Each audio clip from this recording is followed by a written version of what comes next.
Hello and welcome. In this video, we are going to implement a way to set the background color for the to-do list items that have been completed.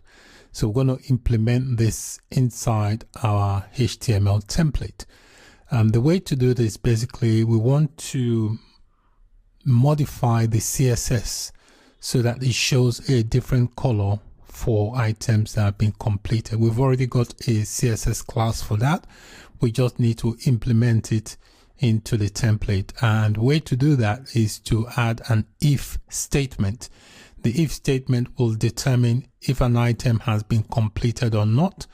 And if the item has been completed, it will get it to apply the CSS for that completed item, and that changes the background. So that's basically what we are going to implement here. So at the moment, the first two items are dynamic content from our database. These three here are the placeholder items. You can see this item here has got a different background color. That's because it has been completed, and for this I applied a specific CSS class which marks this as completed. So by the end of this video, we'll get rid of the hard-coded placeholder item because we've already got the dynamic content to work. So we will not need the placeholder items anymore. But we, however, want to implement a way so that when the item has been marked as completed, it will give this background color and it will put a line through it. Also, what I want to do is add a link so that when you click on it, when you click on an item, that will make it completed and it will set the background color of that item. So open up your index.html file and locate where the unordered list class is, which is this one here. So just underneath this for loop, I'm just going to tab and add an if statement. So I'm going to indent that a bit. I'm going to indent that. So to begin, we add our curly braces. So that's the opening and closing curly brace. And inside that, I will add the percent. After the percent, you type in the if statement. So I'll say if the to-do list, if the to-do list dot completed. So what this is doing here, this is going to check if the to-do list is completed. This completed here is a Boolean field in our database model. So next, let's add the closing percent. So we just add that to close that. So that is the if statement that would check to determine if the list is completed or not. And if it is, I want it to add the relevant CSS class to it. So what I'm going to do here inside this list item, this here is the CSS class for the items that have been added to the to-do list. So there I've got another class here which is for the completed, if an item has been completed. So what I want to do, I want to add that class here. So to do that, I'm just going to say where it's got to do. I'll just change that to add this to do completed class. So I just grab this to do completed from here and then insert it here. So what this will do, it will check if the item has been completed, it will apply this class here. So this is the to-do list CSS that has been completed. It will reference this and change the background color and also put a line through the item.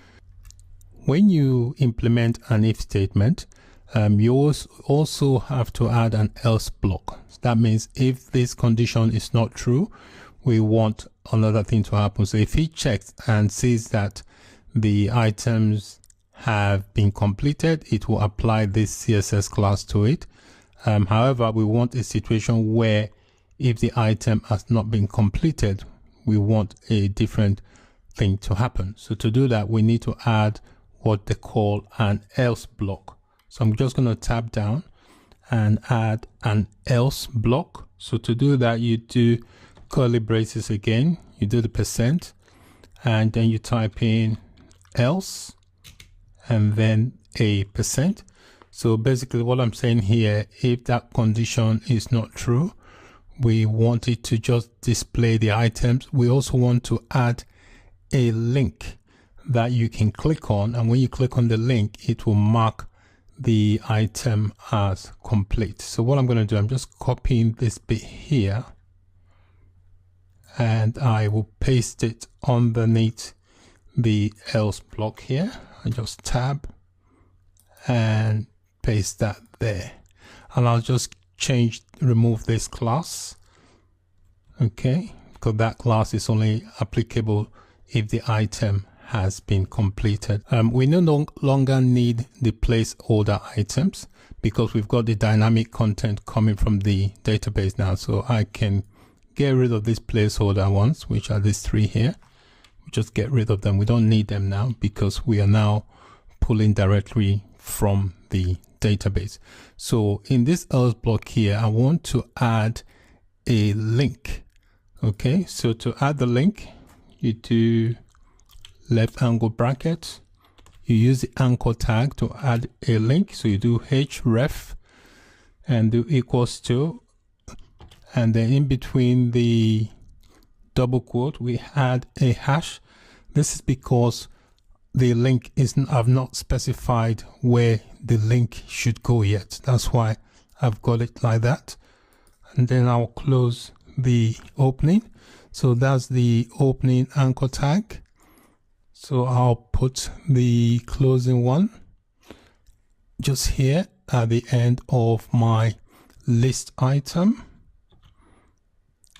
All right. Next thing we need to do is just tab down to end the if statement. So to do that, you do the curly brace, you do the %, and then you type in end if. That will close the if statement block.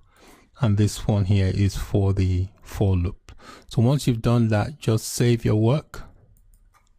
So let's refresh our application and the placeholder items should disappear. You can see now we've now removed the placeholder items.